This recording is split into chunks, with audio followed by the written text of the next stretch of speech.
Alrighty, so changing a belief or changing childhood programming. In today's video, that's what we're going to talk about, so stay tuned. Just as the title says, just because it's a belief does not mean it's true, right? And today I wanted to talk about my own experience with this. So growing up, I was the third of 6 kids, and I don't want to get too much into the past and rehashing all of that, but I went through a lot of abuse, physically, mentally, emotionally, verbally, and a lot of it stemmed from my grades. My parents were really into the whole picture perfect. We have to be presented a certain way, and I never ever fit into that. And the biggest way I did not fit into that was the fact that my grades weren't up to par in their standards. So they believed we should be getting all A's and B's, but I always ended up getting a C every quarter, right? I think except one time in my life, I always got a C. And a lot of the abuse stemmed from that. A lot of the mistreatment stemmed from that. One of the things they did was they would have me pack up all my toys and put them in big black bags and put them in the attic. And I'd have to pack up the most of my clothes and most of my shoes and put them in the attic, and I wasn't allowed to have those things because obviously I didn't know how to perform in school, so I wasn't allowed to have that privilege. So when the beliefs started it was just pretty much my mother telling me that I was dumb, that I was stupid, that I was not good enough. One of the phrases she liked to use, she'd say, you ain't shit, you ain't never been shit, you ain't never gonna be shit. Like, she'd constantly compare me to my older sister who was getting straight A's faithfully, except the one quarter that I got all A's and B's, she ended up getting a B. So that was like a Freaky Friday kind of switch off. But nonetheless, she had the whole thing down packed, who she was supposed to be, how she was supposed to look. She did it, and she did it well. I did not. So, like I said, a lot of things that my mother said were very venomous to me. Calling me stupid, calling me dumb, letting my siblings call me stupid, call me dumb, me getting jumped on, getting whooped, getting whatever, just because I didn't perform in the way they felt that I should. I remember one time after conferences, my father whooped me so hard that his nose started bleeding, and he's a big guy, because I embarrassed him. I was so embarrassing that I did not do well. So I developed the belief that I was stupid, that I was dumb, that I was not smart. I wasn't like these smart kids.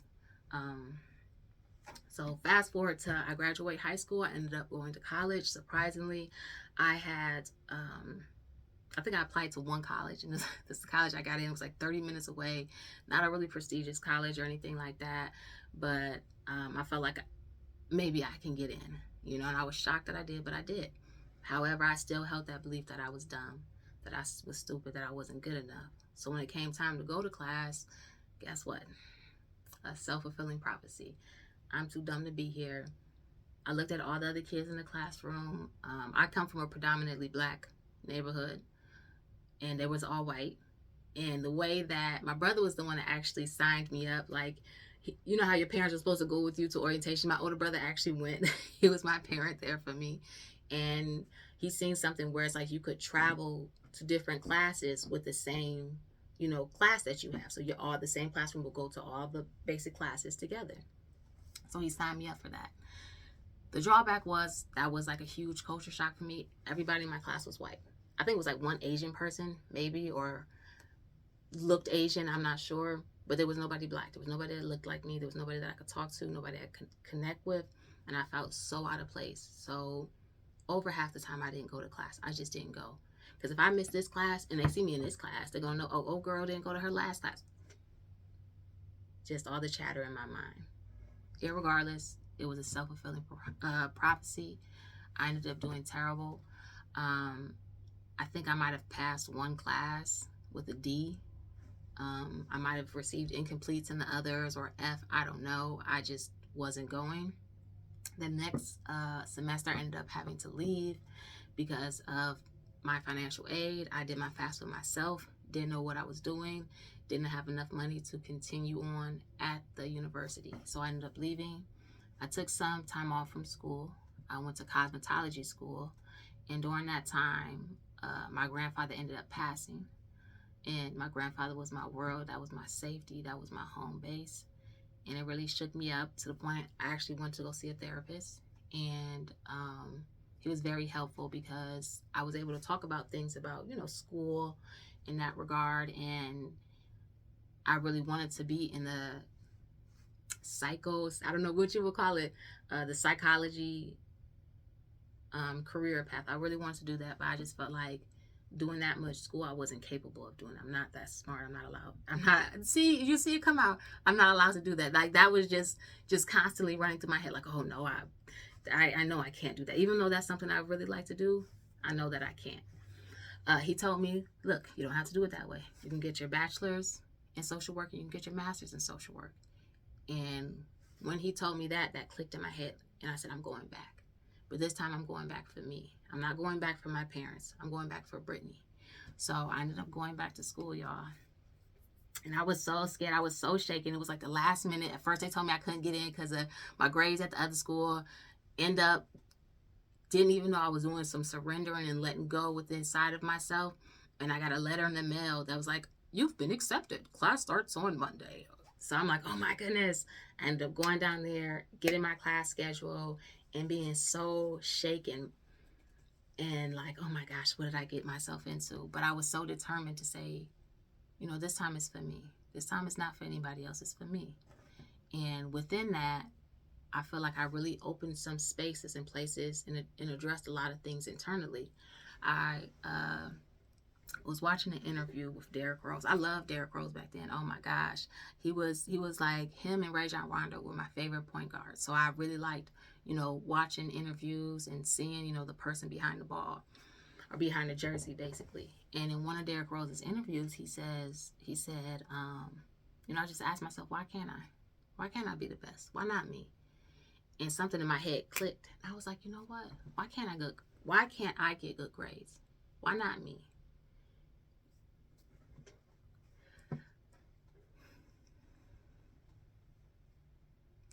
Do y'all know? I ended up getting straight A's.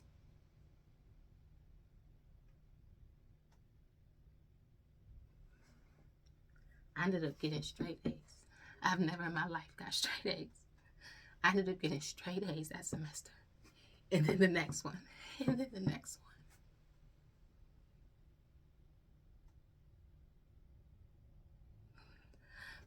I had did so good. Then I had joined this honors fraternity. I want to try to put a picture. Hopefully I could put a picture of the honors fraternity, me doing some charity work with them or whatever we was doing with them. And that's not even like the crazy part for me. The crazy part for me was how much I love to learn.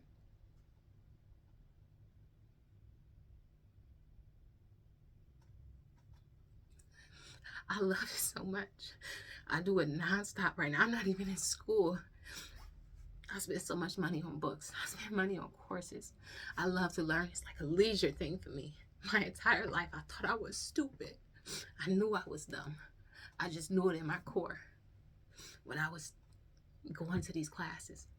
It wasn't like things just started to magically click for me and I'm like, oh, I'm smart now. Like I put in the work. But sometimes when we hear that word work, it's like, oh man. But let me tell you something, I enjoyed it. I enjoyed working hard. I enjoyed learning. All this time, I had been pulled away from that. And right now, especially since my grandfather has passed, like that's my home base. That's where I feel safe, is in learning. And all these years, my entire childhood, I just knew that I was dumb. I just knew that I was stupid. I just knew that everybody else knew more than what I did, So one little thought, really changed. Like listening to that interview really did something for me. And that belief system was tore down in that moment. In that moment, it was gone. So I just want to say, when it comes to beliefs, this is what this space is for. It's for you to realize that just because it's a belief does not mean it's true. and you have no idea who you are behind that belief. But if you're willing to, I'm here for you. And we could take it a step at a time, and we can address those things. We can address those spaces and places within you that are holding you back from who you really are. Because you couldn't have told me as a child that I'd be sitting up here reading. Look, y'all, just for fun, just for kicks and giggles, you know. I was reading Einstein's theory of Einstein's theory of relativity, which is another side note. A fun fact, a fun thing I found out too was I had slight dyslexia, right? So as a child, guess what? I'm reading and it's not appearing to me correctly. I'm looking at these numbers. The numbers is all over the place and things is all mashed up. So to me, that's just confirmation that, oh, I'm a dummy. Like, I'm not able to see the things that they're able to see. I'm not able to do the things they're able to do. Hold on, y'all. I got to put the charger. All right. Thank you for that. Excuse me. I think I was talking about how I had slight dyslexia. So me taking the information in was different. I was just new, like, for sure now that, oh, I'm an idiot. Like, I'm not seeing what they're seeing. This stuff's moving around for me. It's not appearing the right way. The way that I'm reading is choppy. It's not right. So I use that as confirmation that I'm dumb, not knowing that here I am reading, what is it? Albert Einstein's theory of relativity. And it's not an easy thing to read, you know? And it's something that sometimes I like to, when I'm at work or whatever, like, I'll put it in a Audible book, like if I have to get some things together, and I'll just listen to it. And in my mind, I'm thinking like, okay, you know, I want to know a little bit more about this space. I'd rather just, you know, listen to his essays about it. I can't do that. Like, it's something I have to actually sit down and study and read. You couldn't tell me as a child, like, Brittany, guess what? You're going to be learning and reading, and that's what you're going to do for fun, you know? You could have told me that. My belief system wouldn't allowed it. I was like, I don't want to never grow up because I'm dumb. I can't do that. That'll be too much for me. And this one don't got nothing to do with me. I honest to God, it doesn't. But it's just funny because, again, like, the childhood that I had, man, when I tell y'all I was getting fucked up over this, right? My son's 4 years old. At 2 years old, he was reading. At 2 years old, my little one's reading. He's 4 years old now. He's reading. Now I'm getting him the computer. I'm teaching him how to type. His teachers are like, it scares his teachers.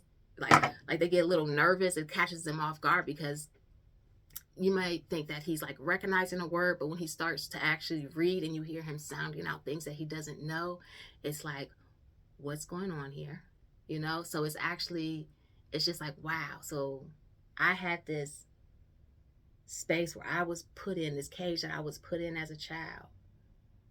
And here I am as a mother being able to have this beautifully intelligent being right next to me, this beautiful little guy. And that's my child. That one came from me. And I'm able to feed more into him because I like to learn. So baby, we just learning together, you know? But yeah, I don't want to get too off task. I just wanted to come and give you guys an example of, you know, beliefs that we've held, programming that we've received. That's not true.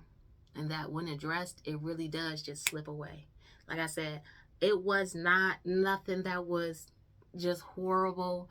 Like, I gotta be in the library all these hours. It was something that I enjoyed it to my core. It allowed me to even start reading. I never liked to read. Like, mostly I read nonfiction. Yeah, mostly I read nonfiction, but I also read fiction. I love it. I love it so bad. I love it real bad. You know, I love my fiction books. I love my fiction series, you know. I love that.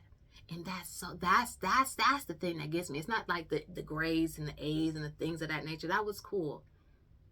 But the fact that I actually enjoyed learning, and all my life, all my childhood, I felt like I was dumb. Like, that's if you're ready to go on this journey, I'm here. Like I said, this was just a story time for me. I wanted to get back into the mood and groove of making videos, and I just wanted to tell this little story. I think it's so amazing, and to this day, like, it amazes me. Look, I got books right here. Look, cuz, what is this?